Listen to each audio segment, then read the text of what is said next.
You've probably seen this video clip. If you had to start from zero with everything you know now, how would you do it? I would do 2 songs a month with like posting 200 TikToks. 1 song a month minimum has to be your pace, or I don't think you want it that bad. And if you're unfamiliar, that's multi-million-dollar recording artist Russ giving his take on how to make it in the music industry in this current digital social media age that we're living in today. That's a lot to digest. And for somebody who doesn't have a lot of time, that can be like, really? I don't know if that's really worth it. Or has anybody ever tried that for any success?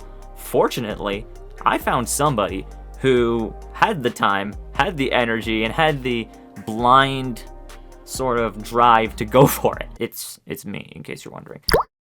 Hey everybody, it's great to have you guys here today. Once again, it's Evan, aka 3Van, aka your man 3Van, back with another video today to talk about everybody's favorite topic, making it in the music industry. Oh man. If you remember the clip I just showed you 5 seconds ago, Russ himself agrees that it's tough to make it in the music industry nowadays, and it probably gets harder each and every day to make it in the music industry. He sort of identified a strategy to sort of go about approaching getting into the music industry. For someone like me, I was like, man, can I just get like the Cliff's Notes version of this? Like, I ain't really trying to do everything that he's talking about in that clip right there. So I searched around and I really couldn't find anybody who put this strategy into action for themselves and actually share the results of what happened. Someone's got to do it, and I don't want it to be me.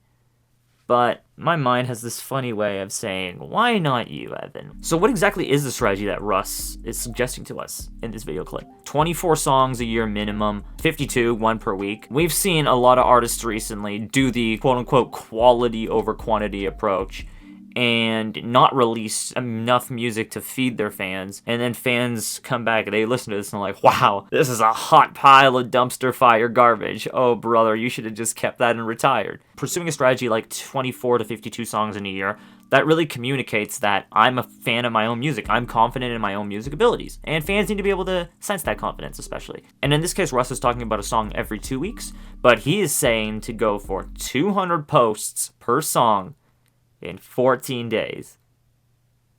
What on earth do you have to be smoking to try to do something like that? And as I was going into this strategy, I was like, man, this feels like very much like a quantity over quality approach, especially for small artists with budget limitations. The general vibe that people are starting to realize about the music industry is that it really is pay for play. Like, you do need to put a little bit of money and capital behind something if you really are confident in it. So just spamming a bunch of free posts doesn't seem like the most optimal strategy for somebody like me. On the other side, this is a great method in theory to replace budget promotion with 200 opportunities to get in front of a new viewer. So I ended up developing a strategy that looked a lot like this. Generate 200 pieces of content for TikTok for my song Life Less, and see what results were brought on by it. Before we could even get into strategy, I had to do the prep work for it, and fortunately I have a great little friend named ChatGPT to generate a content strategy for us. I went through and revised prompts and made them a lot more personal to the content in my music, and just generated some ideas for some shots as well. Just about 3 to 4 like kind of stock reel shots that I could just kind of generally throw a prompt over and use it for all the pieces of content. And then do a few lip syncs with it as well too. I find those so corny, but at the end of the day, someone's got to do it. So look at the lengths that I'm willing to go through for y'all. Like, if that ain't worth like a subscription, like if that ain't worth hitting the subscribe button, then like, man, like, what else is? Like, not a lot of people out here are gonna do this kind of stuff for y'all, man. Like, I'm putting myself through there for you, so, like, you can throw your boy, like... And the rest of the content was pretty much sourced from free sources online, Pixabay, Pinterest, and then came the absolute fun of going through 14 days of just absolute fun of waking up, posting 15 times a day, to the tune of... I'm not going to spoil it. I'm not going to spoil it for the rest of the video. With my luck, I ended up getting sick about a week into this roll of posting. And I was like really on a roll too. I was on like day 10 or 11. And of course the wheels fall off and it's like, wow, I feel like I have bronchitis again for like the 3rd time in 2 years. So that was awesome to get knocked out by. So naturally the strategy came to a screeching halt. But, I can't sell myself. I'm not going to sell y'all short. I'm not going to sell myself short. So I was like, you know what? We're going to retry this. We're going to do it again. And we're going to see what happens. So I went in again with my song Crosswalks this time. And I was like, we're going to get this. We're going to do 200 pieces of content. And we're going to rip through. And we're just going to get everything done that we need to. And after another 14 days, we had finally made it through. And I have data to report back to all of y'all. The TLDR of it is, I don't know if it's worth it, dog. There was incredible data that I was able to gather from all this. Like, for example, for Life Less, I was able to get about 20,000 different impressions. A good amount of follows generated from that as well, too. I believe I started at 230-ish followers by the start of the campaign. And it just kept trending up every week at a pace of about 10-ish, 20-ish followers. So not too bad. Not too bad, honestly.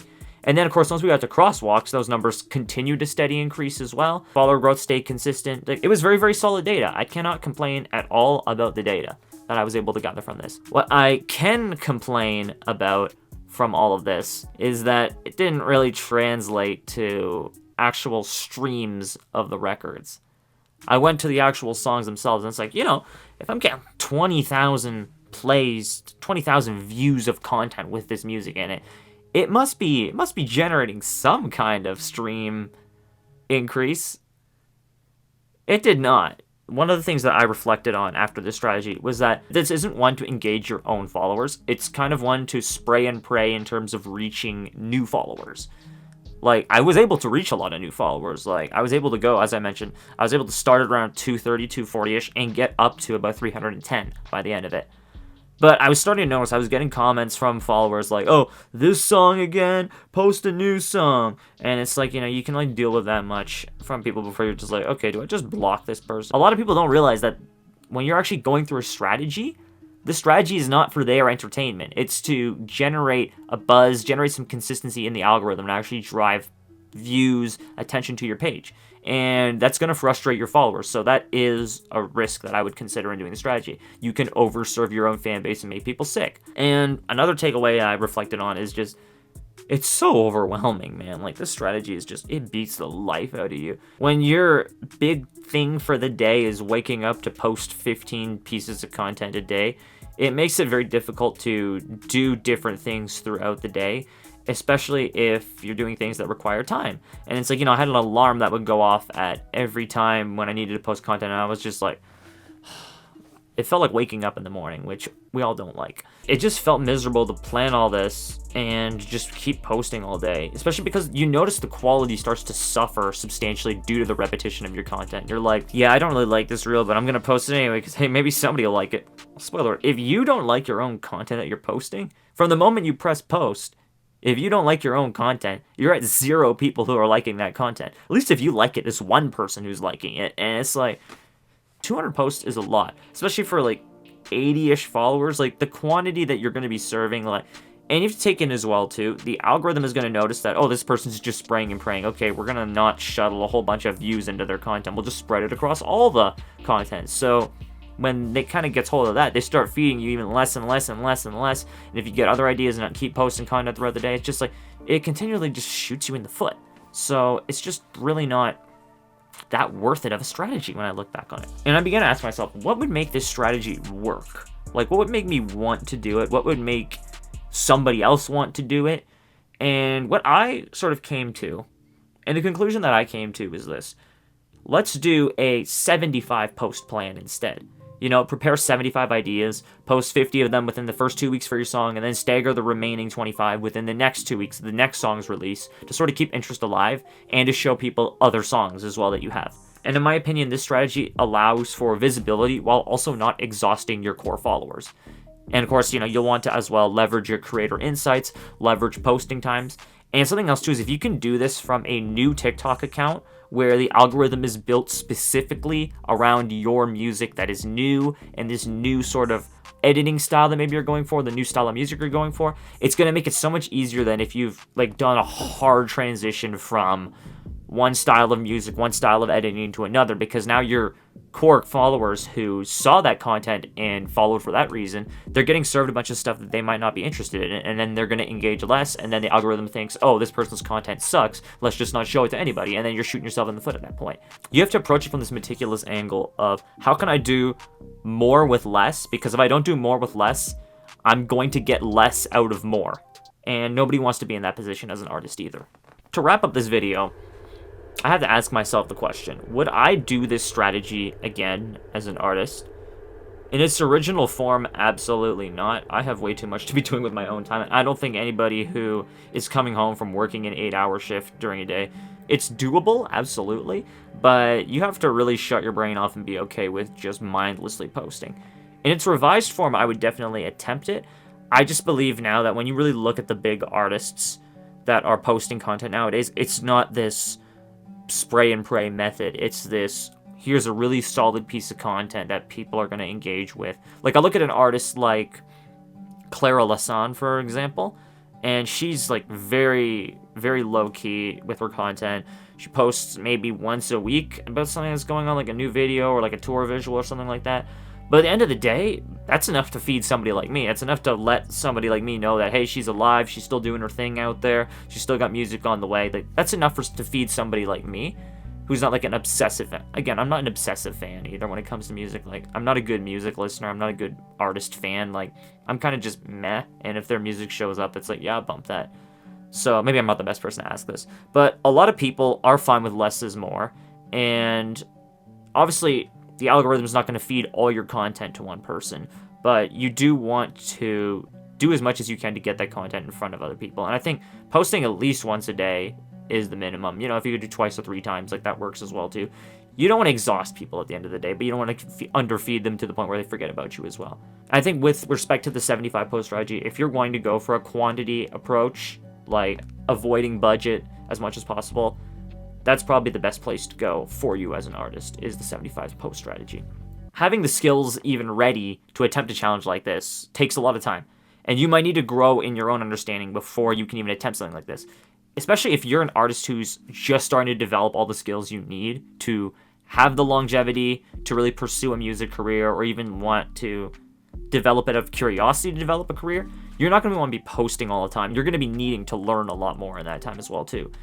Which is why I prepared the Curious Artist Guide. And if you're curious as to what that is, it's essentially my course that I've put together that encompasses everything I've learned over 11 years in the music industry. That gives you the floor plan of everything you need to learn, how you can learn it, and how you can do it, largely a lot of it for free. And it's available on my website as well. Link is in the bio if you're really curious about it. At the end of the day, this content on Promoted Sounds, it all exists to equip and empower artists to develop this foundation that they can really use to tread through the music industry and make these growth strides in the right direction to becoming a great artist. And I know that a lot of people who are watching these videos, they definitely have the ability to become great artists. You need to know what you need to know if you want to make progress in the music industry, and Unpromoted Sounds exists for that reason. Yeah, and that's it for today's video. I hope you got a lot of value out of this. I hope you can decide for yourself if something like the Russ strategy is good for you going forward. Let me know in the comments if you've ever done any high volume posting strategy like this one discussed in this video. I'd love to know your thoughts. If you enjoyed the content as well, if you have any questions, network with some other artists that you see in the comments. As soon as you drop a comment as an artist, drop a comment, talk about what you do in the comments, and see if you can connect with somebody who's also looking to develop skills that you have. At the end of the day, we all learn from being in community with each other as artists, and I want Unpromoted Sounds to really be able to foster this sort of community among fellow artists. And yeah, that's about all I have to say for you guys today. Music merch, link in bio. Drop a comment if you found this video helpful. And yeah, I'll see you guys in the next one. So you guys take care, and peace out.